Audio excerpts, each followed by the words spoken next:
On prête à M. Valls des qualités d'autorité, il va en avoir besoin. Parce que la déclaration du président de la République hier n'a fait qu'ajouter à la confusion. Ce que j'ai cru comprendre, c'est qu'il refusait le coup de barre à gauche qui était demandé par une partie de sa majorité, mais on peut dès lors se demander s'il a encore une majorité. Écologie, les Verts le lâchent, Europe Écologie Les Verts, pardon. Le Front de gauche est entré dans l'opposition. Là, une vraie question politique. Et puis, par ailleurs, on n'y comprend plus grand-chose. Voilà que s'ajoute au pacte de stabilité, dont on ne sait pas ce qu'il est en réalité, en détail, un pacte de solidarité qui reste tout aussi flou. Donc c'est confusion sur confusion ou flou sur flou. Qu'il faille améliorer la situation des ménages les plus modestes, c'est évident. Je ne suis pas sûr qu'un allègement annoncé des cotisations sociales soit la bonne réponse. On voit bien qu'aujourd'hui, le souci numéro un de ces ménages, c'est le logement. Et c'est là-dessus qu'il faudrait faire porter l'effort. Je constate que les belles annonces qui ont été faites l'année dernière, selon lesquelles le gouvernement ou l'État allait mettre à disposition des collectivités locales des terrains à prix réduit pour faire du logement social, sont restées lettres mortes. J'aurais des exemples bordelais à citer. Et puis, il faut aussi penser aux classes moyennes, parce que ce sont elles aujourd'hui qui sont asphyxiées par le matraquage fiscal. Et là, rien n'est prévu. Donc je pense que rien n'est véritablement réglé. J'ajoute qu'enfin, il y a contradiction entre ces annonces de baisse de charges ou de dépenses supplémentaires et puis l'engagement pris de ramener le déficit à 3% en 2015. On voit bien qu'il dérape aujourd'hui. C'est un engagement que nous avons pris. Ce n'est pas quelque chose qui nous est imposé d'ailleurs, c'est nous qui l'avons pris. Mais le président l'a réitéré souvent. Je ne vois pas comment on va résoudre cette équation aujourd'hui. Pour ces municipales vont peser longtemps sur le paysage politique ou c'est déjà terminé? Non, je pense qu'elles vont peser parce qu'elles ont modifié sur le terrain, pas simplement dans les résultats un dimanche soir. La réalité, on le voit bien ici, la perspective des sénatoriales dépend très largement du résultat des élections municipales et il est probable, même possible, que la majorité du Sénat puisse basculer. Donc cela va avoir des conséquences politiques, bien entendu, à l'avenir et des conséquences politiques aussi sur la cohésion de la majorité, comme je l'ai dit en commençant. Donc je vous ai entendu ou je vous ai compris, si on peut dire, de François Hollande, vous n'y croyez absolument pas? Il va falloir demander aux Français. Je pense qu'il va y avoir tout de suite des réactions et des sondages. On verra bien s'il a convaincu. Je ne suis peut-être pas un très bon échantillon, mais pour ma part, je n'ai pas été convaincu.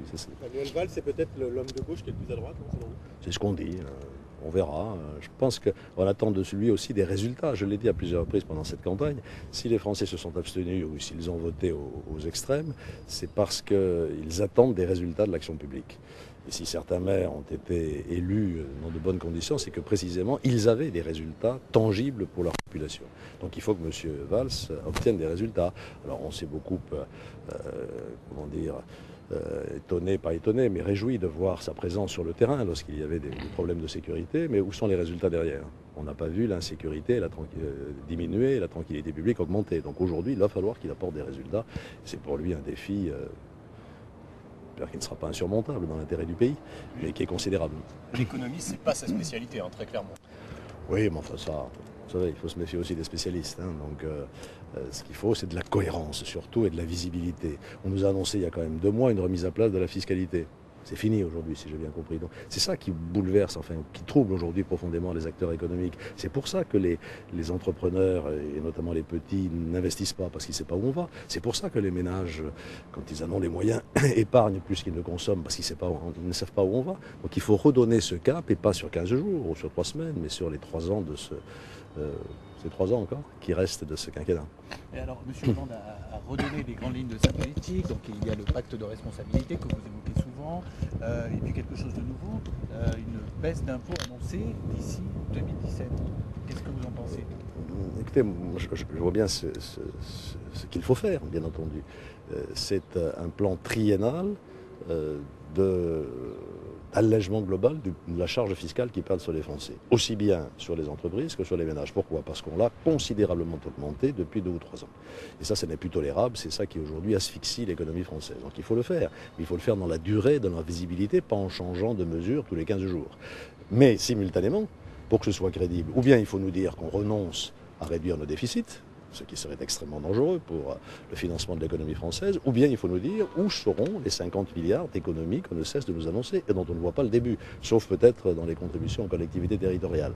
On serait bien inspiré d'ailleurs à leur égard de ne pas leur coller des charges supplémentaires, et je pense qu'il va falloir reposer la question de la réforme des rythmes scolaires, qui est extrêmement coûteuse et dont on ne voit pas vraiment le bénéfice pour nos enfants.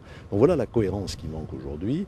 Il faut aussi, et on n'en parle pas suffisamment, je ne l'ai pas entendu parler dans le discours présidentiel, engager un plan de desserrement des contraintes et des réglementations qui pèsent sur tous ceux qui veulent investir ou créer. Alors c'est vrai pour les tout jeunes chefs d'entreprise qui lancent une entreprise et qui me disent tous on n'en peut plus de ces règles, c'est vrai aussi pour ceux qui sont déjà confirmés. Le choc de simplification, où est-il? Donc on ne peut pas en permanence se satisfaire d'annonces, choc de simplification, pacte de stabilité, pacte de solidarité, sans qu'il y ait rien à la sortie. La question de la réforme scolaire, il faut la suspendre? Je pense que ou bien le gouvernement compense cette dépense pour les collectivités territoriales, ou bien il faut la suspendre. Moi, je pense qu'il y a beaucoup de mes collègues maires qui sont sur cette ligne-là. Vous êtes plutôt pessimiste concernant les déficits justement pour la fin de ce quinquennat et la croissance? C'est pas que je sois pessimiste, je regarde les chiffres. 4,3, alors qu'on devait tomber sous la barre des 4, donc on n'y arrive pas.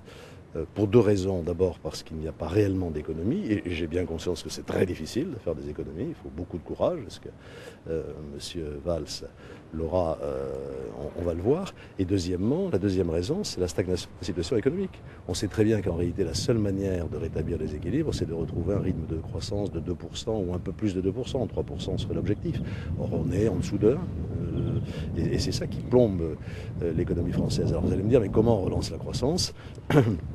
Il y a toute une série de mesures techniques à prendre, et je pense que la philosophie du pacte de stabilité n'est pas à rejeter. J'avais dit moi-même que c'était un virage qui allait dans la direction que nous préconisions, donc on ne va pas la critiquer, mais il ne s'agit pas de faire de la philosophie, il s'agit de faire de l'action. Et puis, deuxièmement, le deuxième élément du retour à la croissance, c'est la confiance. Tous les économistes, même les plus distingués, ce que je ne suis pas, vous le diront. Il y a des mécanismes, financiers ou économiques, mais il y a aussi cet élément psychologique qui est tout à fait essentiel et qui est la confiance dans l'avenir. Est-ce que ça vaut la peine d'investir? Est-ce que ça vaut la peine de consommer? Est-ce que ça vaut la peine d'entreprendre? Et ça y est pas aujourd'hui. On peut dire que M. Hollande n'a pas nommé un collaborateur, entre guillemets, au poste de Premier ministre. Est-ce que ça n'augure pas quelques étincelles au sein de l'exécutif? Ça, je ne suis pas spécialiste des relations humaines. M. Valls et M. Hollande, on verra bien la tâche. Oui, mais pour l'instant, il n'est pas là. Là aussi, c'est un peu curieux de laisser attendre. Je suppose que ça ne va pas sortir aujourd'hui, parce qu'un gouvernement de 1er avril, vous voyez, les commentaires qu'on pourrait avoir, donc ça sera demain ou après-demain. Pendant ce temps-là, il doit y avoir des tas d'intrigues un petit peu partout, donc il faut aller vite maintenant, il faut que la France soit dirigée. Vous parlez de confiance royale ou de la Noé, pour vous ça peut amener de la confiance? Je l'ai déjà dit, je ne choisis pas ni le Premier ministre ni les membres du gouvernement. Voilà, merci beaucoup. Merci, bonne